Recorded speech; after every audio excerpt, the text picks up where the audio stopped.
Game of Thrones had one of the worst endings in television history. The book series does not have an ending yet, and that has created some confusion among the masses. One thing that I keep seeing that really makes me angry to the point that I already made a YouTube short about it is this idea that Martin's ending, the author of the books, is going to be exactly the same as that of the show. First off, that's impossible. There are so many different characters and plot lines that were fully cut from the show that will undoubtedly have a massive effect on the landscape of the books in the final two installments. Additionally, we know that David and Dan took a number of creative liberties in what they did with the series after about season 4. We saw plotlines diverge entirely from their book counterparts, characters twisted this way and that, oftentimes just based on who fans liked in terms of actors and characters. And overall, I think they're going to be very, very different conclusions to a very, very different adaptation and core story.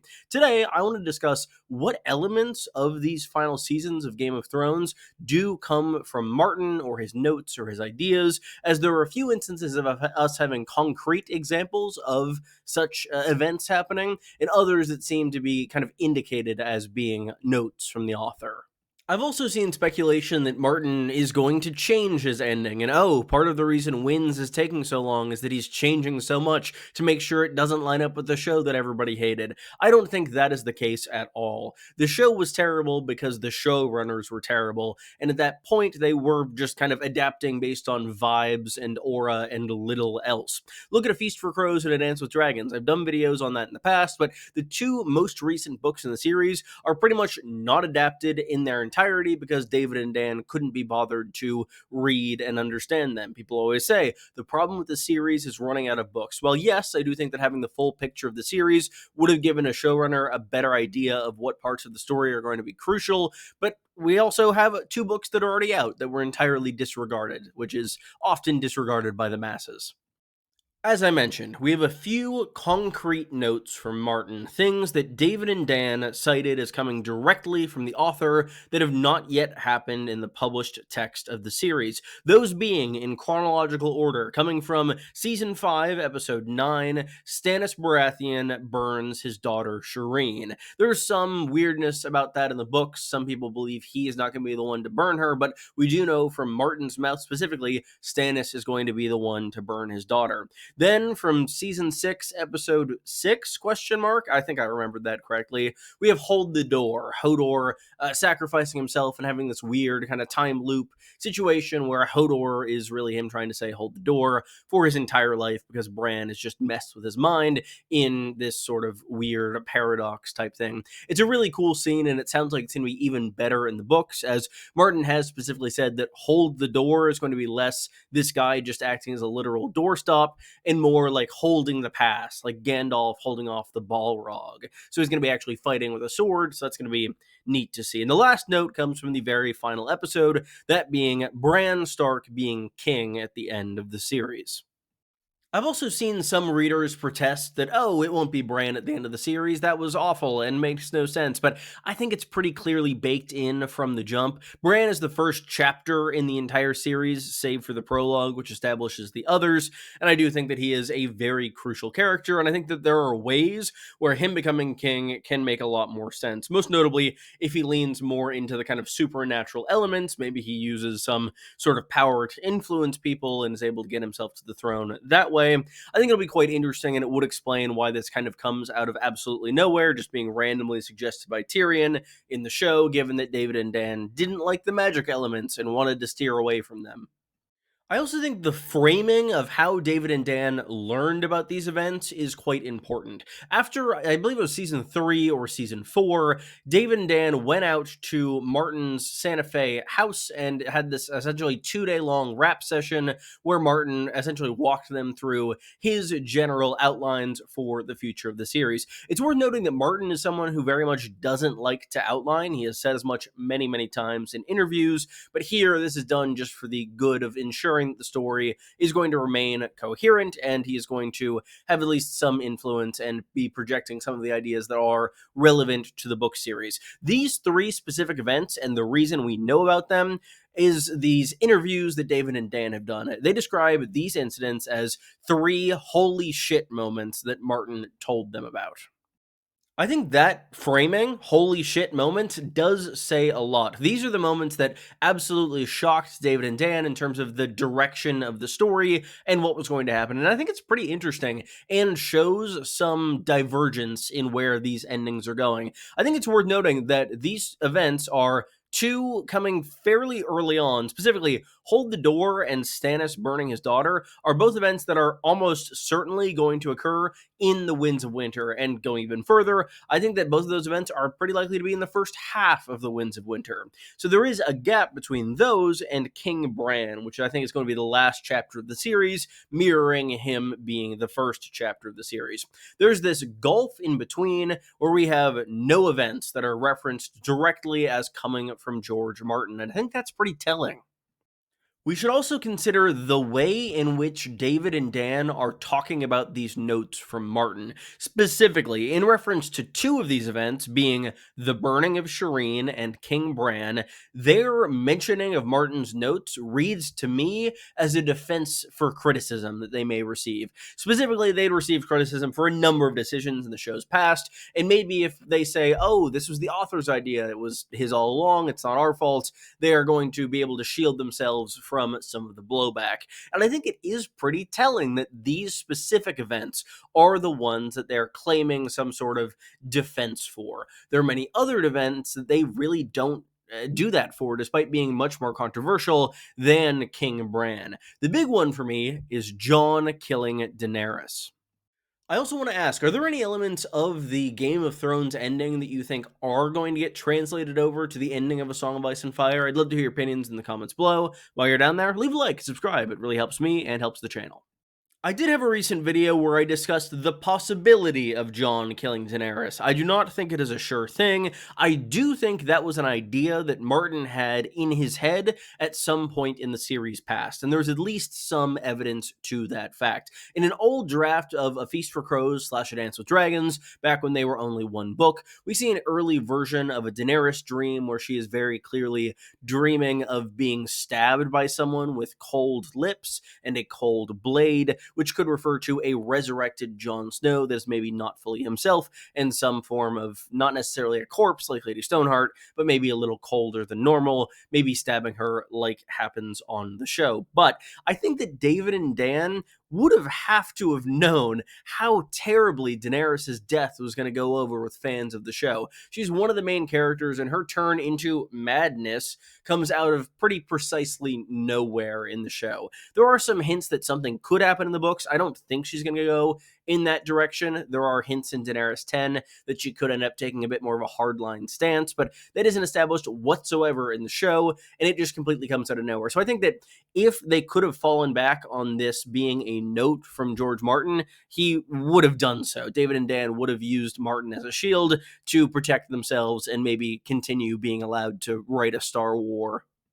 As mentioned earlier, I think that the gaps between these notes are also telling about the areas of the story that are going to diverge the most. We hear nothing about this all-important plotline with the White Walkers, also called the Others in the books. And additionally, none of these have anything to do with the war for the Iron Throne in The Winds of Winter and A Dream of Spring, other than Bran being ruler at the very end. I think that very much tells us that the version of the White Walkers we see in the show will be very different from what ends up happening in the books, which I think all of us assumed, but it is good to get, I don't know, a little bit more indication in that direction. And going to the Iron Throne point, it is interesting to see them just cut out Aegon in his entirety. For those who might not know, this is another claimant who is supposedly the son of Rhaegar Targaryen, who would make a better claim than Daenerys in terms of direct bloodline succession, if indeed he is legit, which he probably isn't. So cutting him out entirely does drastically change that storyline, notably with Cersei kind of subbing in as this continuing villain, despite having her have nothing to do for the final two seasons.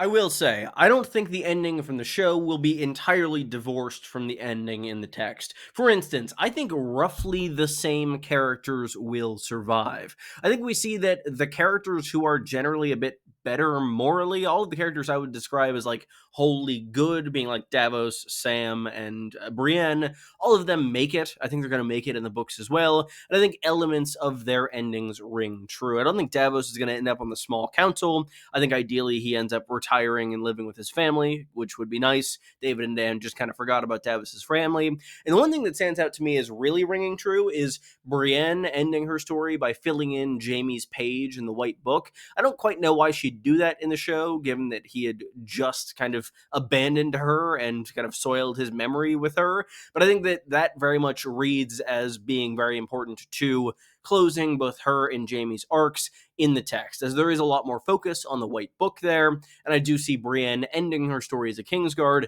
as she was introduced to us as Renly's Kingsguard in A Clash of Kings.